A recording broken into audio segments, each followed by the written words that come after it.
Brother Knights, spouses, welcome everyone, and I hope you've enjoyed your stay here in Melbourne so far and everything you've done. Now, I've been asked to give the talk tonight, be the guest speaker tonight. Well, I volunteered my services, so now I'll just get to what I get to. Okay, thank you very much everyone. So, now, this has already been an extraordinary year for the Catholic Church. It was already starting off to be a big year, 2025 being a Jubilee year, with all eyes and all pilgrims on their way to Rome for the festivities. Then Pope Francis's health was in decline, and eventually we got the sad news on Easter Monday of his passing. Now, a few weeks later, we had the joyous news of the election of our new Pope, Leo XIV. Those pilgrims in Rome for Jubilee and upcoming canonisation celebrations have been blessed and have just witnessed a part of history that they never expected. Well, while those events have been unfolding, I was taking my own Catholic pilgrimage, but in the most unlikely of places, which I planned for nearly a year now. Instead of travelling from Melbourne to Rome, my 2-week pilgrimage was in the opposite direction, sunny Hawaii. Now, when I joined the KSC at 29 years of age, 16 years ago, now you might recognise who was installing me there, Brother Michael, when he was state chairman. So that was 2009, and there's Brother Carmen there. Was it Carmen? Yeah, I think so. When I was inducted into Knights of Southern Cross 16 years ago, all I wanted to do was get more involved at local parish level.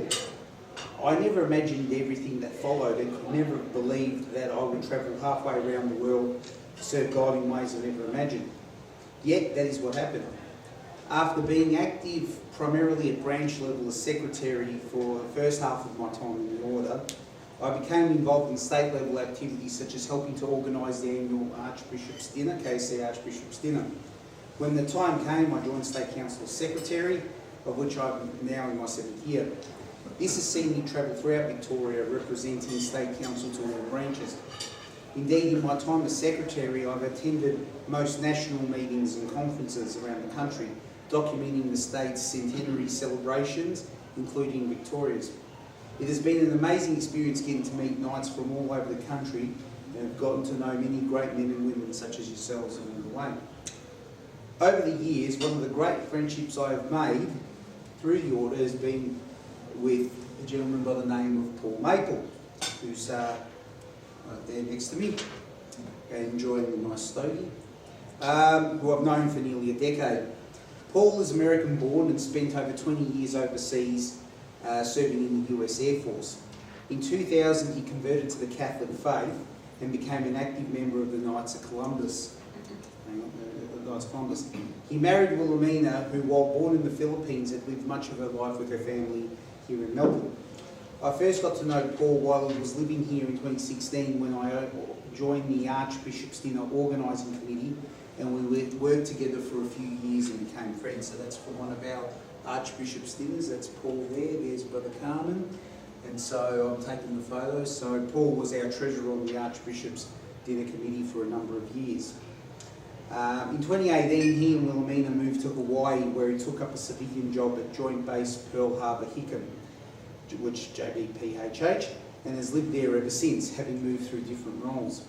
He's presently an advisor at the US Indo-Pacific Command, the largest military command in the world, spanning Asia and the entire Indian and Pacific Oceans.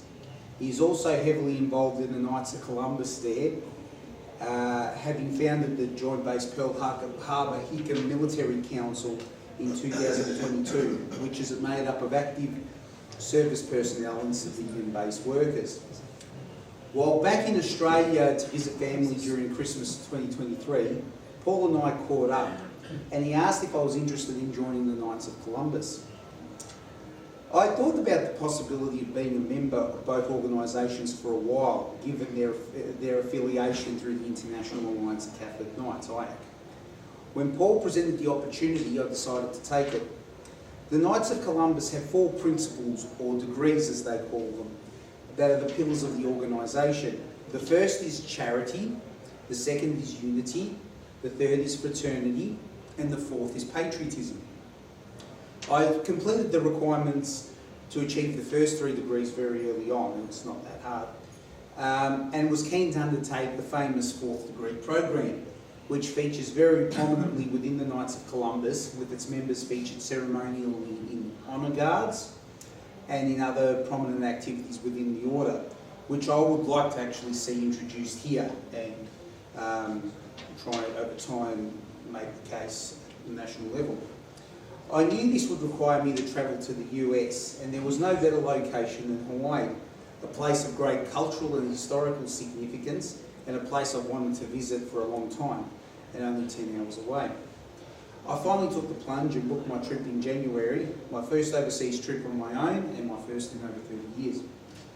So my trip began on Easter Sunday, where I departed Australia in the evening with the intention of landing on Honolulu early on Easter Sunday there, thus celebrating Easter twice in 2 countries in 2 hemispheres. And so that's landing at Honolulu Airport on Easter Sunday morning. After Paul picked me up, our destination was Holy Family Parish Church in Honolulu, which is not far from Pearl Harbor, to celebrate Easter Sunday Mass.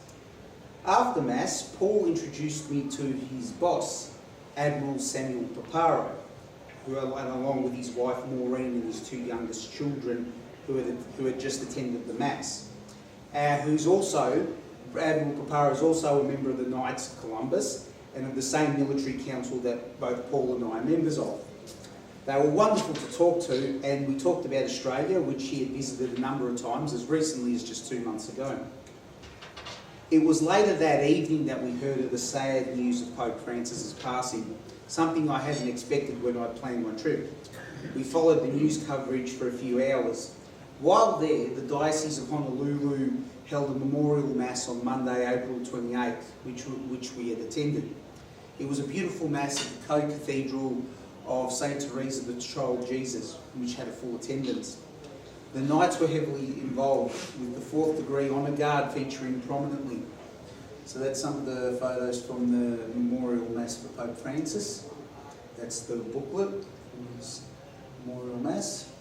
And that's the little memorial provided for him.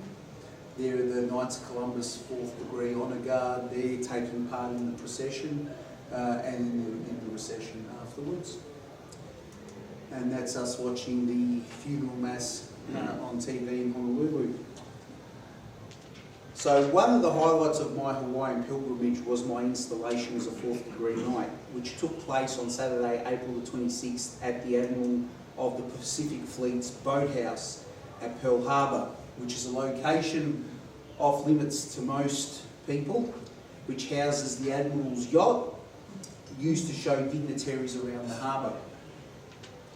The exemplification ceremony took about 2 hours after Mass and featured a presentation of various examples of patriotism in the Catholic way, drawing heavily on examples of American Catholic patriots and saints and how they positively contributed to society. Saints such as St. Elizabeth Seton and their local saints for St. Damien of Molokai and St. Mary Ann Cope. The ceremony featured patriotism as America only can, with the Star-Spangled Banner sung proudly and the Pledge of Allegiance proudly recited. It was a very moving ceremony, one which may be considered a bit over the top by many Australians. I've always admired American patriotism, and while many Australians mock it, and it can be over the top at times, it is great to see their love of pride of country, knowing their strengths and weaknesses. I was one of over 20 installed, a number who were serving military, so there's one there serving military, the rest, some of them are, actually a couple of them are as well. While I was undergoing, so that's, and they're the 4th degree honour guards there. There's Brother Paul, my friend Brother Paul Maple there.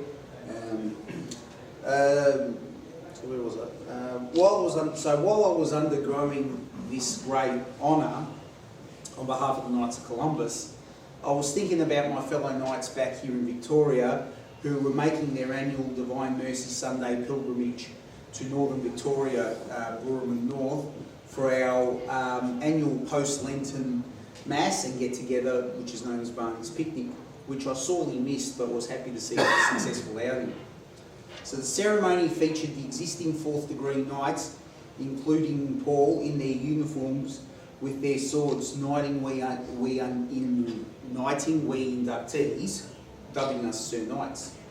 So that's me just about to get knighted. It was an honour I couldn't believe I was receiving in a location few were able to attend amongst some great people. So just, I took that picture because it's got the map of Australia in the background. So, you know, highlighting the link being, you know, so close to home. On February 22nd of this year, the 4th degree celebrated its 125th anniversary with a grand mass and exemplification ceremony at St Patrick's Cathedral in New York and debuted the new rites of installation. I was installed just over 2 months later under this new rite. Following the ceremony, we had lunch outside of the boathouse among the beautiful scenery of the Hawaii. So that's me processing outwards alongside the honour guard.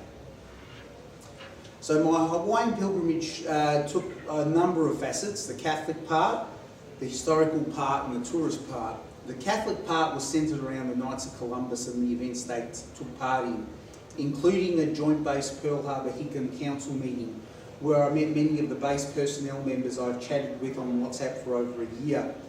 This meeting here was held at the chapel at Hickam Air Force Base, which you need to clear the security checkpoint in order to enter.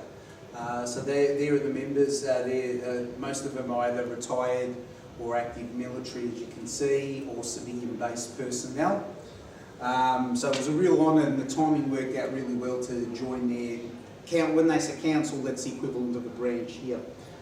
Apart from that there is Paul, and that there is the district chairman Patrick Guzman, and that's the chairman of the council, the Grand Knight, Mark Berthelot. Now he only just this week got promoted to Colonel with the US Air Force, and he in 2 weeks departs for Miami. So he's had to step down as the Grand Knight, and they'll need to find a replacement for him. So he was great to get to meet and know. So very funny guy. Apart from the memorial mass of Pope Francis, the other mass we participated in was the 50th anniversary of the priestly ordination of Bishop of Honolulu, Larry Silver, who you can see there. Born in and that was on Friday, May the 2nd, and that was at Honolulu.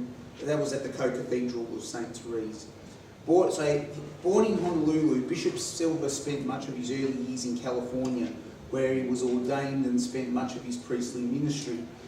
He returned to the Diocese of Honolulu, which is suffragan to the Archdiocese of San Francisco, if anyone was wondering, in 2005, where he was consecrated bishop and was the principal sponsor for the cause of canonisation of St. Damien de Veuster and St. Mary Ann Cope, who both served the lepers at the colony of the nearby island of Molokai in the mid to late 1800s. It was a big event, and I was privileged to be a part of the 4th degree honour guard for that mass. A big celebration was hosted afterwards for him, which was very well. So that's the bishop taking photos with everyone. So a big celebration was hosted afterwards for him, which was very well organised. So that's Paul there, some of the photos from the organisation. So they set up tents and had people there eating and whatnot. It was very well done, and that was inside the hall there at the Co-Cathedral. And there's the priest giving him a musical tribute. So while in Honolulu, my parish, as mentioned earlier, was Holy Family Parish near Pearl Harbor, whose pastor is Father Dario Rinaldi, a relatively young priest in his 30s.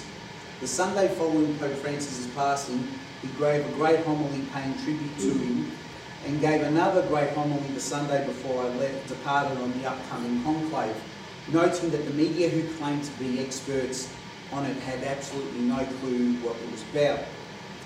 I was told by Paul that he celebrates one of the last Sunday Masses in the world, as his 7 p.m. Sunday Mass is the last to be celebrated on that side of the international date line.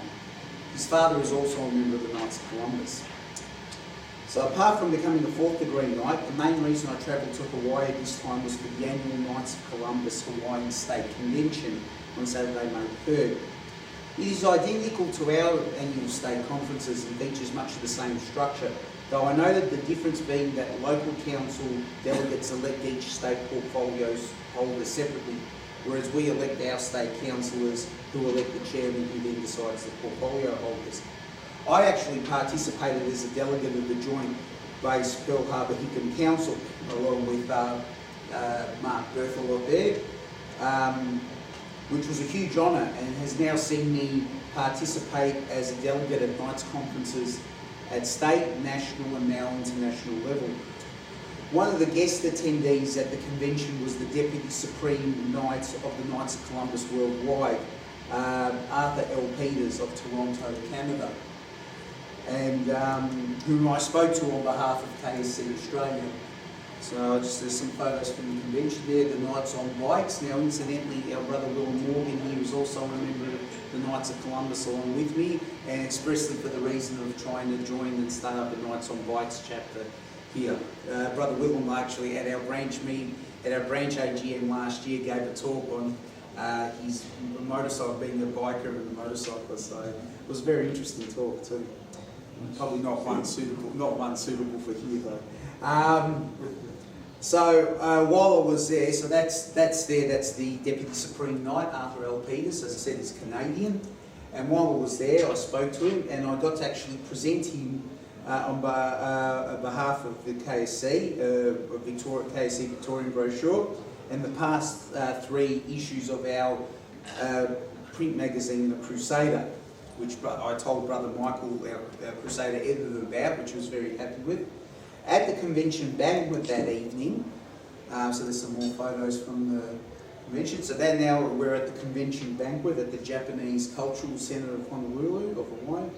At the convention banquet, I took part as a member of the 4th degree Colour Guard, which brought in the flags for the evening.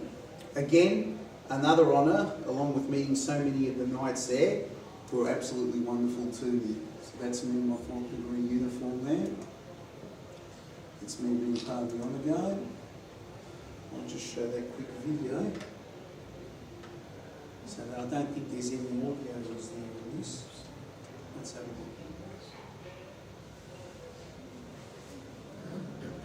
look. More photos from the banquet. Again, it was another great honour, along with meeting so many of the knights there who were wonderful to me. So that's Brother Paul again, that's his wife Wilhelmina, that's Brother Mark Berthelot and his wife. So as I said, they're moving to Miami in about 2 weeks. Wish them well, and as I said, Mark got promoted to Colonel in the US Air Force. That gentleman there is Randall Tom. He's actually the equivalent of the state chairman, which they call the state deputy. So he's been state deputy, I think, for the last 2 years, I believe. He will be stepping down at the end of the financial year, 30th of June. There's the Deputy Supreme Knight, Arthur L. Peters. There's some more photos from the convention banquet.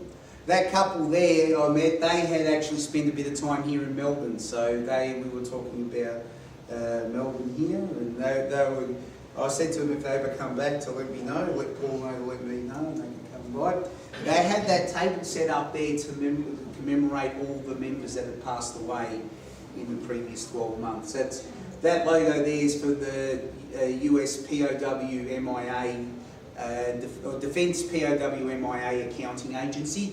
That was one of the organisations Paul has worked for, Brother Paul has worked for previously. So it has one of the 4th degree berets which I'm wearing, and it shows an empty table for those members who are no longer with us. at the time, our council, the Joint-based Pearl Harbor Hickam Council, won an award, the state award from the state deputy for specifically for distribution of brown scapulars around the area, I think to children or whatever. Brother Paul's wife Wilhelmina was actually making those scapulars. She made those scapulars. So Paul actually wanted Wilhelmina to go up because he felt that she deserved the award. So that was a great award that they got. And that's the Pearl Harbor Hickam delegation to the dinner. Again, that's Paul, as well, Paul, myself, Wilhelmina, and yeah, some of the guys there. Like I said, I met some great people while there. The people there were absolutely lovely. So yeah, made some great friends there. Now, another facet of my pilgrimage was historical, which was somewhat tied into the spiritual facet. I've long been a hobby historian with a particular fascination with the Second World War. Suffice it to say that one day continues to define the island of Oahu, the day of infamy, December 7, 1941. The Japanese attack on Pearl Harbor has been well documented, with Oahu being a virtual museum of the tragic event which changed the world. For many years I wished to visit these sites and did so here, which was an enlightening experience. I did a full-day tour of the Pearl Harbor historical sites, which included the USS Arizona Memorial, the battleship USS Missouri, and the Pacific Aviation Museum.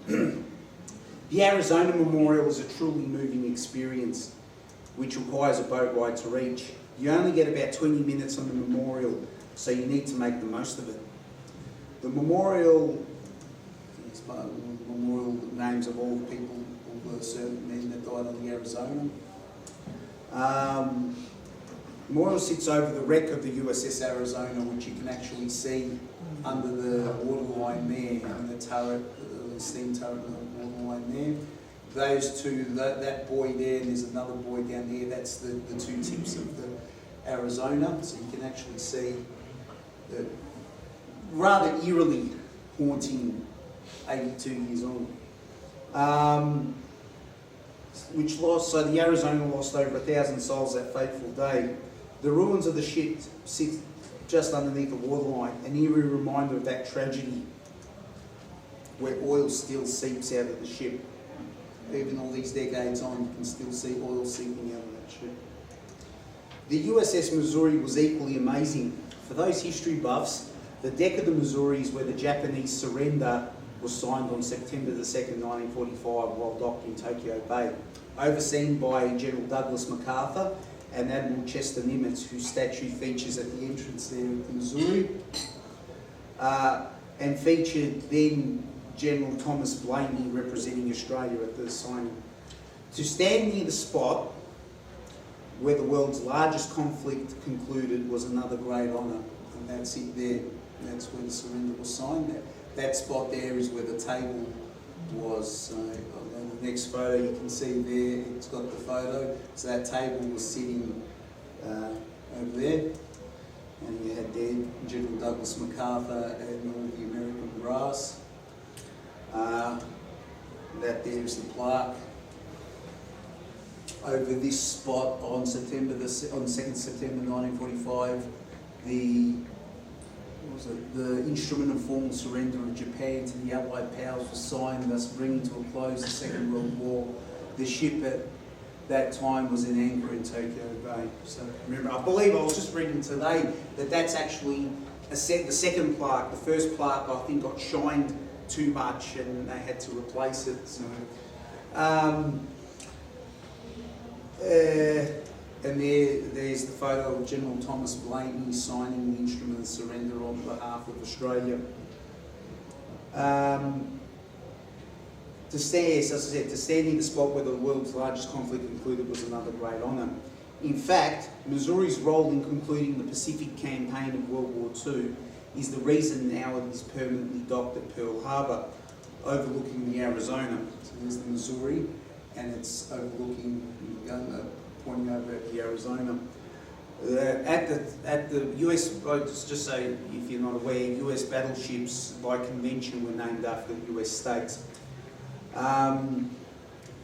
Yeah, and so it's symbolically watching over the Arizona at the beginning, the beginning and the end of US involvement in the Second World War.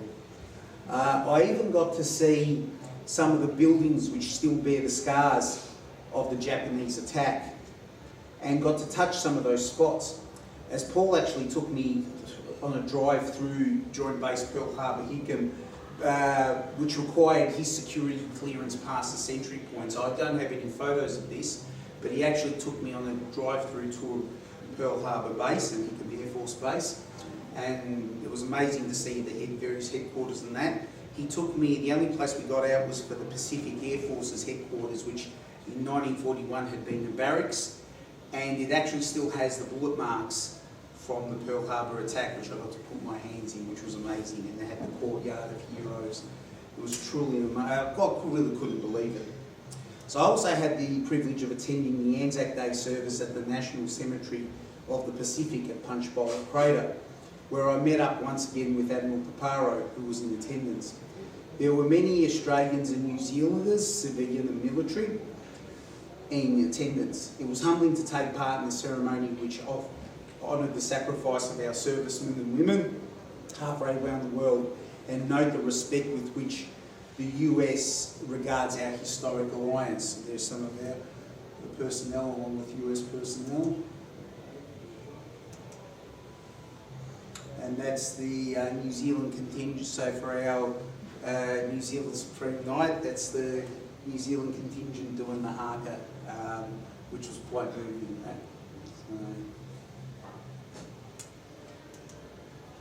That's the wreaths, and that's myself with Admiral Vaccaro.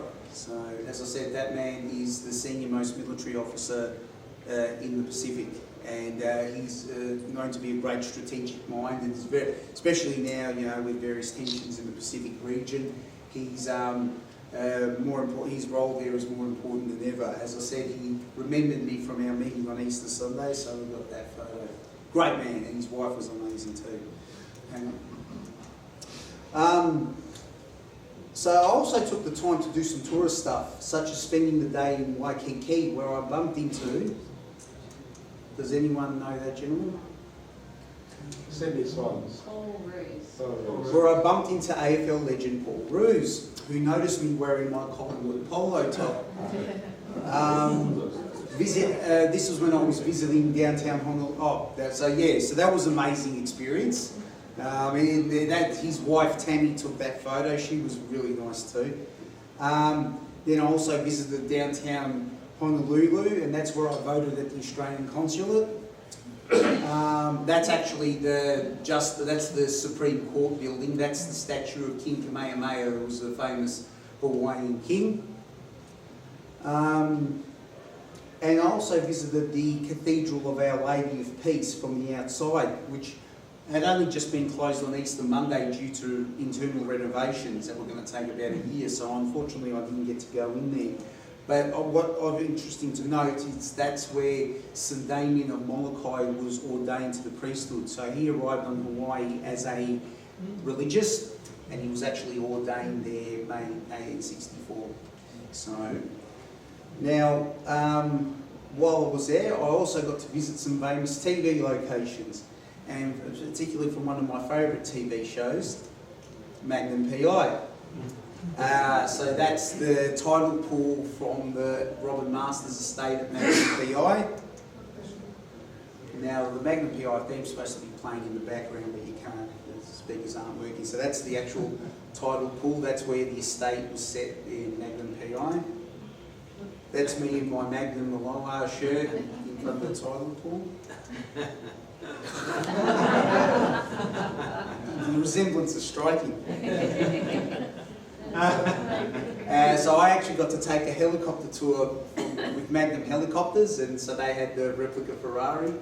Again, the resemblance is striking. And I also got to see a few other TV places. Does anybody recognise that building there? Hawaii Five-0.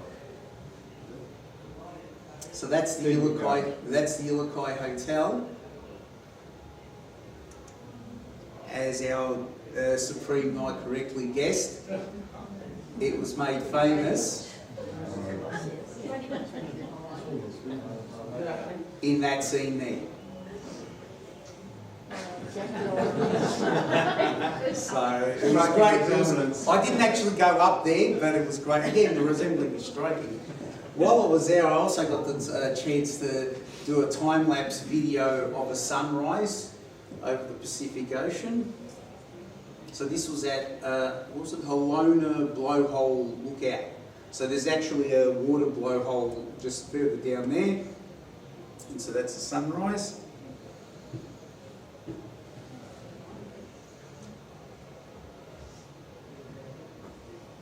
And then I got to take a time-lapse video of a sunset again over the Pacific Ocean at, I think that was Carhay Lookout Point or something like that. It was on the west coast. So the other one was on the southeast coast.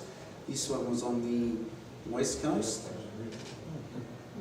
It's amazing how quickly the sun goes down as it gets to the horizon. While I was there, I also got to take a helicopter ride, as I said, on the aforementioned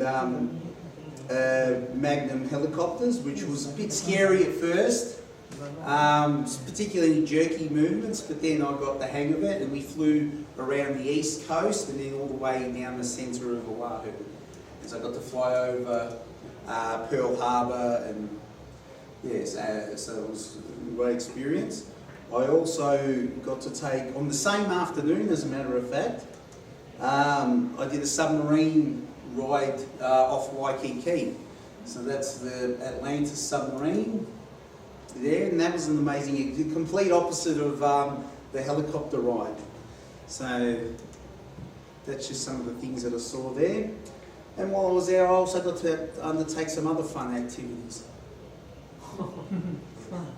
That's a .44 Magnum, the most powerful handgun in the world, and that's an AR-15. That was fun. So this was an amazing pilgrimage on so many levels.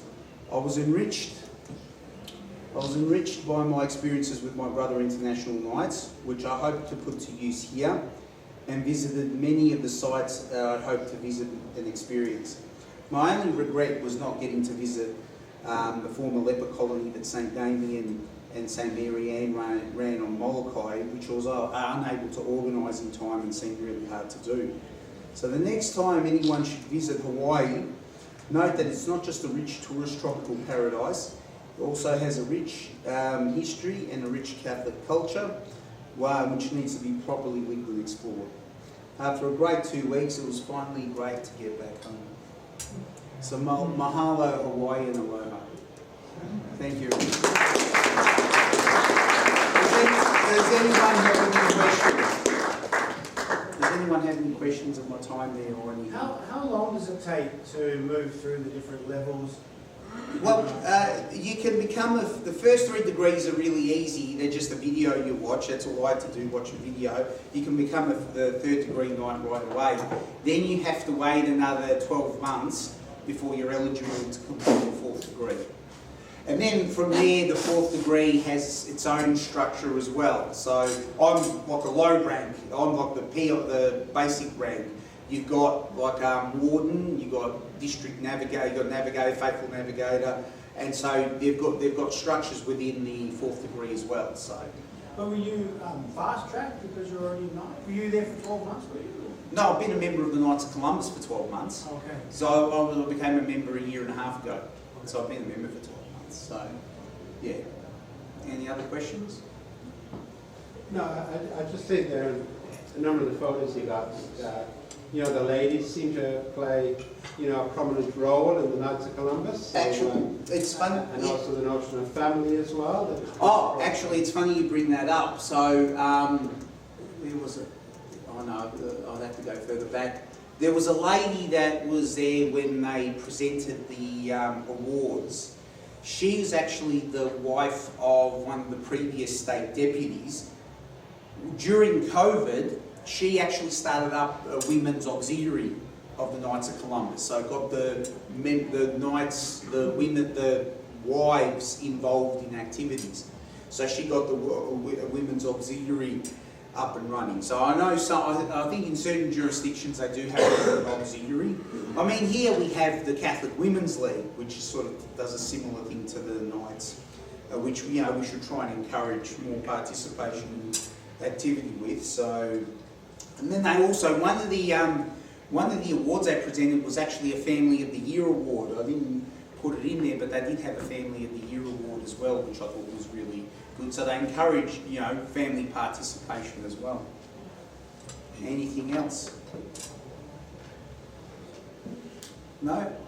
Well, thank you very much for taking the time to listen to my experiences. It's only, like I said, it's funny, it's only 3 weeks ago I was at that convention banquet, and now I'm here presenting it. So thank you, everyone.